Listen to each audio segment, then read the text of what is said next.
காமம்ன்றது லாஸ்ட்டுன்னு சொல்கிறோம்.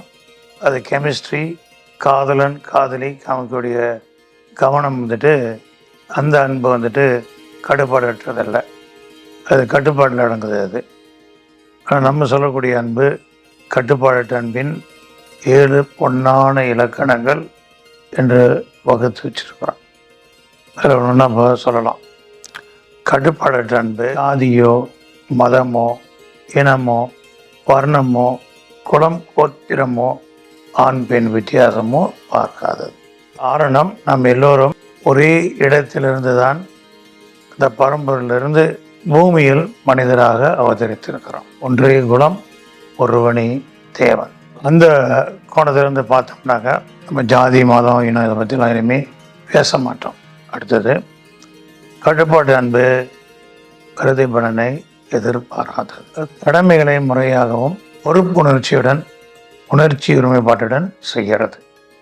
அதுதான் பற்றில் இருப்பது. நமது கடமைகள் செயலாக்கத்துடன் முடிந்துவிட்டன. முடிவுக்கு முக்கியத்துவம் கொடுக்கக்கூடாது. மிருகங்களை பாருங்க, பறவைகளை பாருங்க, குட்டி போட்டுடுச்சு கொஞ்சம் பறிச்சிடுச்சுன்னு சொன்னாக்கா கடமைகளை முறையாக செய்யும்.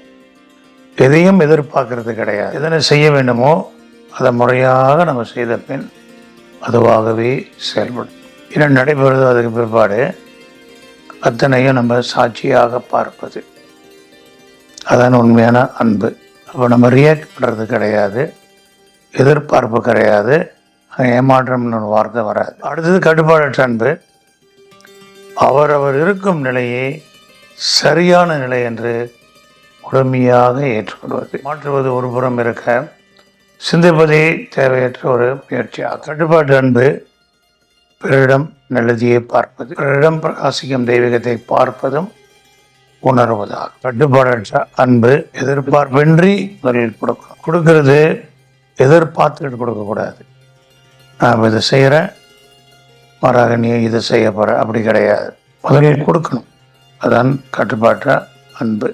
நம்மோடு சம்மந்தப்பட்ட தரப்பினர் சமநிலை மன நிறைவு ஏற்படுத்தும் சூழ்நிலையை நம்ம உருவாக்கும். கருத்து வேறுபாடு என்றும் எப்பொழுதும் இருந்து கொண்டுதான் இருக்கும்.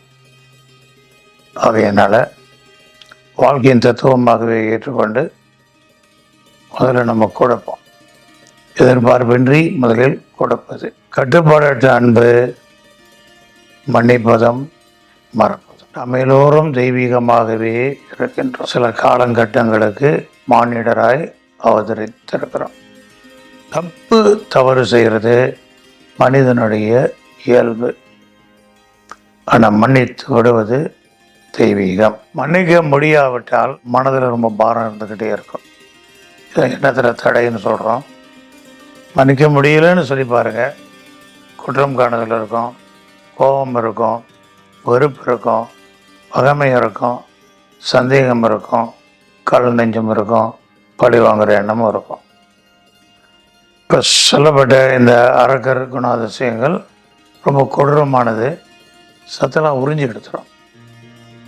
அப்போ ஆன்மா வந்துட்டு இப்போ ஒரு இக்கட்டான சூழ்நிலை போட்டு அடைச்சி வச்சிருக்கிற மாதிரி இருக்கும். ஆன்மாவை விடுதலை காண இயலாது. ஸோ அந்த மன்னிக்கிறதுன்னு ஒரு வார்த்தை வந்ததுனாக்கா அப்போ ஆன்மாவுக்கு ஒரு விடுதலை கிடைக்கும். நம்மளுடைய ஆன்மா, நம்ம இன்னும் இயங்கி கொண்டிருக்கும் ஆன்மா, அதுக்கும் விடுதலை கிடைக்கும். யார் மேலே வெறுப்புதனம் இருந்ததோ அவர்களுக்கும் விடுதலை கிடைக்கும். அதனால் மன்னிக்கிறது மிக மிக அவசியம். மன்னிப்போம், மறப்போம்.